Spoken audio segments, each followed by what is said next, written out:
Welcome sa Latter-day Understanding. Ako si Richard Greenland. Noon sa umpisa ng restoration ng simbahan ni Jesucristo sa panahon natin sa last dispensation, marami naman kailangan gawin ng mga saints para sa pag-restore nito, pero konti lang ang mga meron sila, yung mga resources nila, yung pera, mga gamit, mga ganyan. Ang karamihan ng mga miyembro ng simbahan noon ay pobre sila, wala naman sila masyadong kahit ano. Marami naman kailangan gawin kagaya ng pagbili ng lupa para makatayo sila ng mga simbahan, para may titirhan ng mga tao dahil lumilipat naman sila mula sa ibang lugar papunta sa Kirtland o sa Missouri. Kailangan may lupa para sa mga bahay nila, kailangan magbayad para sa pagpatayo ng bahay. Siyempre, pwede nilang gawin ng iba pero kailangan bilhin din yung mga ibang materials, ganyan. Yung templo, yung Kirtland Temple, mahal talaga yung paggawa niyan. Siyempre, nag-sacrifice ang mga saints at nagawa naman nila ang iba na ginamit lang nila mga gamit nila, pero yung iba, uh, kulang talaga sila sa paggawa. Ganun din, kailangan pa rin mag-print ng mga aklat ni Mormon para ibigay sa mga ibang tao. Kahit noon, binabenta naman nila yung cost of printing lang, yung bayad doon. Pero mahirap pa rin yan dahil kailangan pa rin bumili ng mga printing press, mga ibang ganyan. Kaya lahat ng mga ito, marami naman gastos ang nangyayari noon, pero kagaya ng sinabi ko kanina, ang karamihan ng mga miyembro ay hindi mayaman. Ang mga mayayaman, kung faithful sila, nagbibigay naman sila, tumutulong sila. Kahit yung iba na hindi masyadong mayaman, nagbibigay din marami. Pero hindi pa rin sapat para sa lahat ng kailangan gawin. Kaya sa panahon niyan, yung mga middle of 1836, yun yan, yung pagkatapos ng dedication ng Kirtland Temple, maraming utang talaga ang simbahan noon. Hindi lang ang simbahan, pero ang mga miyembro din, yung iba sa kanila, marami din utang dahil ginamit nilang sarili nilang pera para sa pagtulong sa simbahan.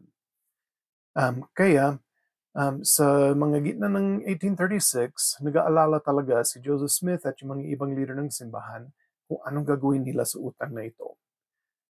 Kaya sa August 1836, pumunta sila sa Salem, Massachusetts, na medyo malayo naman ito sa Kirtland, Ohio, dahil narinig nila na may makuha silang pera doon.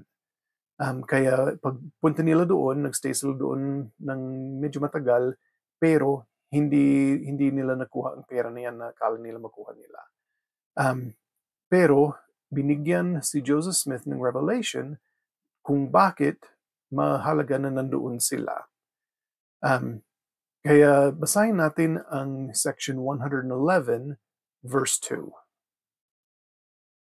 Marami akong kayamanan para sa inyo sa lungsod na ito, para sa kabutihan ng Zion at maraming tao sa lungsod na ito na aking titipunin sa tamang panahon para sa kabutihan ng Zion sa pamamagitan ninyo. Kaya hindi naman ang kayamanan na kailangan nilang kunin dito sa Salem ay ang pera. Ang kayamanan ay ang mga tao. Mga 5 years pagkatapos ng unang bisita nito sa Salem, ang isang missionary, si Erastus Snow, na later sa buhay niya naging apostle din siya, pero si Erastus Snow, pumunta siya doon bilang missionary sa Salem, Massachusetts, at marami siyang binindigan. Siyempre, sa panahon niyan, lahat naman sila, um, uh, sandali lang naman sila sa lugar nila, tapos lumilipat naman sila sa Kirtland or sa Missouri or later on sa Salt Lake City. Kaya ang Salem, Massachusetts, umabot naman ng mga 120 na tao na miyembro bago pa sila lumipat. Kaya marami talaga yan, lalo noon. Kaya marami silang nakuha na mga soul para yung mga kaluluwa ng tao na sinama sa simbahan, na naligtas na yan. Kaya maganda talaga yan. Ang Panginoon, ang Diyos, gusto niya na bayaran natin ang mga utang natin. Hindi naman niya gusto na hindi natin yung bayaran.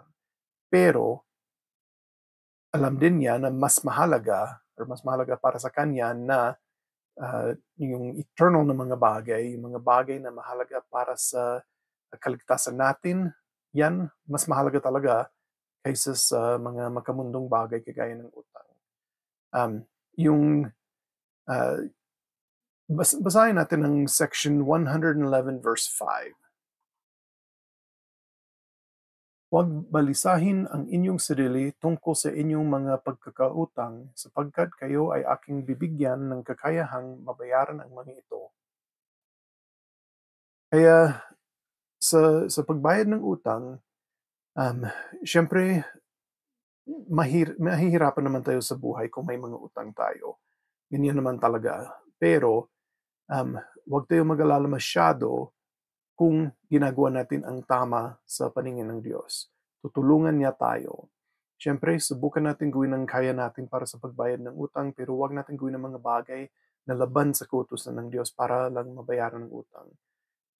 Tutulungan talaga tayo ng Diyos basta ginagawa natin ang tama. At ito sa simbahan noon, hindi naman kaagad nangyari na nabayaran ang lahat ng mga utang. Yung iba, nabayaran naman, yung iba hindi.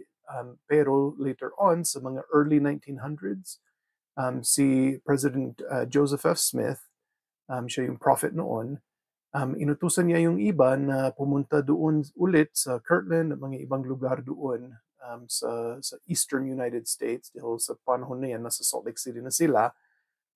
Inutusan niya sila na pumunta doon at hanapin ang mga descendants ng mga tao na kailangan bayaran.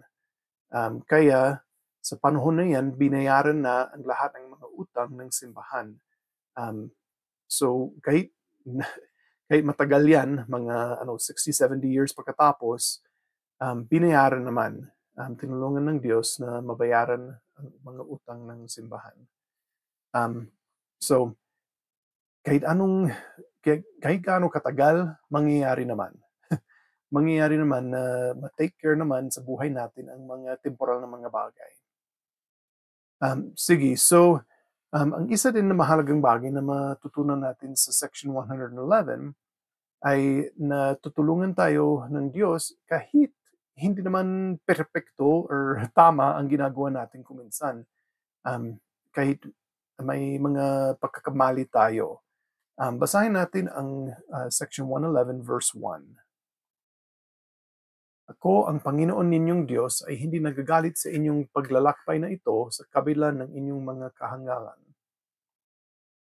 Kaya kahit may mga bagay tayo na mali, yung mga hanggal na mga bagay, mga stupid na mga bagay na ginagawa natin, mahal pa rin tayo ng Diyos. Gusto niya tayong tulungan. Pero gusto rin niya na matuto tayo at magkaroon tayo ng karunungan sa mga ginagawa natin. Basahin din natin ang section 111 verse 11. Ano pat kayo ay maging kasintalino ng mga ahas subalit walang kasalanan, at aking isa sa ayos ang lahat ng bagay para sa inyong kapakanan, kung gaano ninyo kabilis makakayang matanggap ang mga iyon. Kaya mahal pa rin niya tayo kahit nagkakamali tayo, pero gusto niya na matuto tayo sa mga pagkakamali natin. Tutulungan niya tayo para maging mas malakas tayo at para lumapit tayo sa Kanya. Ang mga weaknesses natin magiging mga strengths natin. Hindi niya sinasabi na kailangan maging perpekto tayo kaagad. Alam niya na hindi natin kaya yan. Pero kilala niya talaga tayo, alam niya kung anong kaya natin, kaya inaasahan niya na gawin natin ang kaya natin. Yan ang dapat natin gawin para mabiyayaan tayo. Kaya yan ang journal prompts natin ngayon. Kailan ko nadama ang pagmamahal ng Diyos sa kabila ng aking mga kahangalan? Paano ako natulungan ng Panginoon na makahanap ng di inaasahang mga kayamanan? Ano ang ginawa niya para isaayos ang lahat ng bagay para sa aking kabutihan? Alam ko na tutulungan talaga tayo ng Diyos. Basta sinusubukan natin gawin ang tama. Kahit hindi perpekto ang paggawa natin, basta sinusubukan natin gawin, tutulungan talaga tayo ng Diyos. Sige, so sa panahon din na ito, sa mga 1836, 1837, at gano'n din sa 1838, marami naman problema sa pera yung simbahan. Mga utang, meron din yung organization na parang bangko na ginawa para sana tulungan ng problema, pero ang buong United States nagkaroon ng problema sa pera din, yung parang depression pero hindi naman gano'ng kagrabe. Pero basta may problema talaga sa buong United States kaya hindi gumana ang sinubukan nilang gawin na parang bangko doon sa Kirtland. Dahil diyan, nagalit ang maraming tao sa mga leaders ng simbahan. At dahil din na si Joseph Smith, hindi niya kinuusap si Thomas B. Marsh tungkol sa pagpadala sa mga apostles sa ibang bansa para sa missions. Dahil si Thomas B. Marsh siya yung president ng Quorum of the 12 Apostles noon. Si Thomas B. Marsh, medyo nagalit siya kay Joseph Smith. Kaya uh, ang Panginoon, nagbigay din siya ng revelation kay Thomas B. Marsh. At nahahanap yan sa Section 112. Ito ay binigay noong July 1837.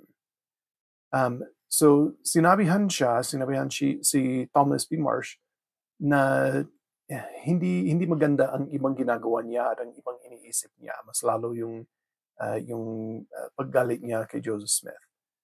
Pero sinabihan din siya na dahil nagpakumbaba siya ng sapat para pumunta kay Joseph Smith at makinig sa Revelation, pinatawaran siya sa mga kasalanan niya sa itong basis na ito.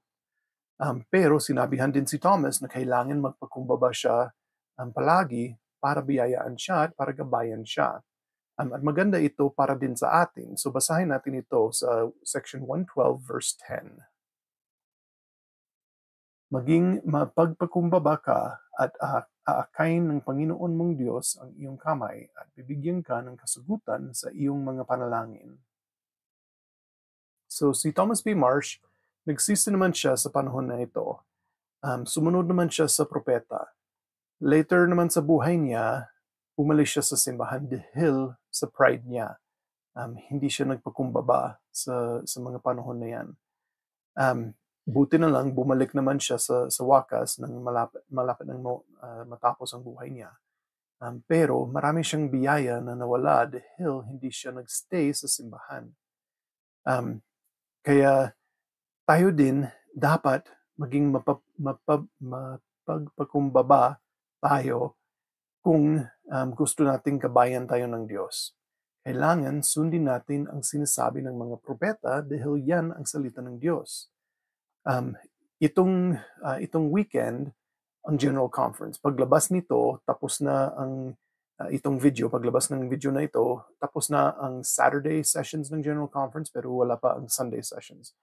Pero syempre sa Pilipinas, karamihan ng mga ward and stake, ginagawa nila 1 week later dahil sa time zone difference ganyan, mahirap naman gawin sa time mismo na pinapalabas itong General Conference. Kaya sa General Conference na ito, may pagkakataon tayo na makinig ulit sa mga leader ng simbahan. Na kagaya ng sinabi ko, ang mga salita nila ay salita ng Diyos. Dapat alalahanin natin palagi ang sinabi ni President Harold B. Lee bago pa siya naging president. Miyembro lang siya ng first presidency noon. Pero isang counselor siya. Yung sinabi niya tungkol sa mga propeta, ito ay sinabi niya noong 1970 kaya wala akong nahanap na Tagalog version na noon sa 1970 pero si Elder Robert B. Hales quinote niya sa 2013 na General Conference at yan may Tagalog kaya babasahin ko ang version ni Robert B. Hales. May konting kaibahan dahil pinaikli niya konti pero halos pareho talaga sa sinabi ni Harold B. Lee. So ito ang sinabi niya. Ang tanging kaligtasan natin ngayon bilang mga miyembro ng simbahang ito ay makinig sa mga salita at kautusan na ibibigay ng Panginoon sa kanyang propeta. May ilang bagay na mangangailangan ng pagtitiis at pananampalataya. Maaaring hindi ninyo magustuhan ang nagmumula sa autoridad ng simbahan. Maaaring salungat dito sa sarili ninyong pananaw. Maaaring salungat ito sa pananaw ninyo sa lipunan. Maaaring humadlang ito sa inyong pakikisalamuha. Ngunit kung pakikinggan ninyo ang mga bagay na ito na tila nagmula mismo sa bibig ng Panginoon, nang may pagtitiis at pananampalataya, ang pangako ay na ang pintuan ng impyerno ay hindi mananaig laban sa inyo at itataboy ng Panginoong Diyos ang mga kapangyarihan ng kadiliman mula sa harapan ninyo at payayanigin ang kalangitan para sa inyong ikabubuti at sa ikaluluwalhati ng kanyang pangalan. Kaya dapat palagi natin lalahanin na ang mga salita ng mga propeta ay mga salita ng Diyos. Kahit hindi naman ayon sa kagustuhan natin, yan talagang salita ng Panginoon. Makinig tayo at sundin natin. At yan ang invitation natin itong linggo. Manood ng General Conference ng may mapagpakumbabang puso, sundin ang konseho ng Panginoon ng kanyang ibinibigay sa pamamagitan ng kanyang mga propeta.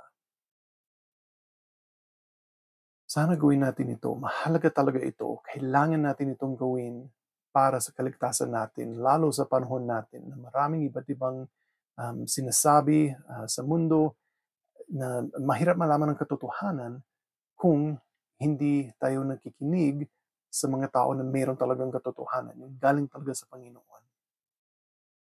Sige, so sa panahon noon sa 1836 hanggang 1838, marami talaga umalis sa simbahan dahil sa mga nangyari noon, mga financial issues lalo, pero mga ibang bagay din. Nangyari din na nagkaroon ng maraming persecution sa mga leaders ng simbahan doon sa Kirtland. Kaya sa January 1838, hindi na pwedeng magstay sa Kirtland yung si Joseph Smith at yung ibang leaders, kaya umalis sila. Sinasabihan sila na napapatayin sila ng mga nagpa-persecute, kaya hindi talaga sila pwedeng tumira doon sa Kirtland. Kaya umalis sila, pumunta sila sa Far West, Missouri. Yung Far West, Missouri, medyo malapit doon sa Independence, Missouri, pero di ba pinaalis naman sila doon, kaya kailangan sa Far West naman, sa Caldwell County ito, na malapit sa Jackson County, pero malayo konti dahil kailangan umalis sila sa Jackson County. Sa mga gitna ng 1838, mga July, ganyan ng 1838, halos lahat ng mga faithful na membro ng simbahan sa Kirtland ay umalis doon at pumunta sa Far West, Missouri. Tapos sa huling bahagi ng 1838, sa wakas ng 1838, halos wala na talagang faithful membro sa Kirtland at hinayaan lang ang templo dahil walang tumitira doon para magbantay sa templo. Buti na lang nagawa nila ang marami na kailangan nila sa templo na yan, pero malungkot pa rin na kailangan iwan nila ang templo na yan. Sa panahon natin, marami naman tayong templo. Hindi natin kailangan iwan ng mga templo. Hindi naman tayo pinapersecute ng ganyan kahit meron naman talaga persecution. Kung narinig ninyo yung nangyari dito sa United States sa Michigan na may mga pinatay na mga tao habang nagsisimba sila, yung mga miyembro ng simbahan natin. May mga pinatay, yung pinatay, marami din na nasugatan. Tapos sinunog pa ang simbahan. Kaya mayroon talagang nangyayari ng ganyan. Pero buti na lang sa ngayon, kunti lang ang ganyan. Bihira nangyayari yan. Kaya sana, punta tayo sa templo ng madalas. Tutulungan tayo kung punta tayo sa templo. Gamitin natin ang mga biyaya na ito na mayroon sa lahat ng mga bansa na mayroon ng simbahan, mayroon yata lahat. Kahit isang templo or kahit kung wala sa isang bansa, mayroon at least malapit sa bansa na yan. Kaya sana sa conference na ito, mas marami pa ang i-announce. Karalasan yan yung ginagawa nila. Pero alam ko, mahalaga na punta tayo sa templo at sundin natin ang sinasabi ng mga propeta. At ang isang sinasabi nila marami sa mga general conference ngayon ay punta tayo sa templo. Kung gawin natin ito, bibiyayaan tayo, magiging mas masaya tayo at tutulungan tayo ng Diyos. malalaman natin kung anong kailangan natin gawin para makabalik tayo sa ating Ama sa langit. At itong iniwan ko sa pangalan ni Jesucristo. Amen. Sige, so sa next week, ang pag-aralan natin ay Doctrine and Covenants, section 115 hanggang 120. Salamat sa panonood.